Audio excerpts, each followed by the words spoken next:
Rajkumar. What could I say? When I was a student of Film Institute, our friend Rajinikanth was the senior of the same institute. So it's a course of our institute visiting the shootings to see the practically what been happening. That time we happened to see the shooting of Sri Kannada Rajkumar sir, and he was in a attire of some folklore movie, and we are literally so tense.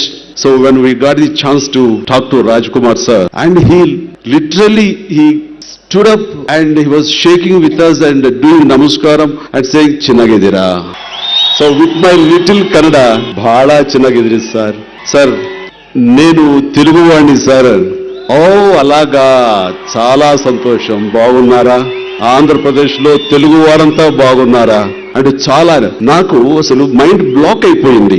అంత పెద్ద star మాలాంటి film institute students ముందు నుంచుని అంతసేపు నిలబడి అంత humility తోటి అంత ప్రేమతో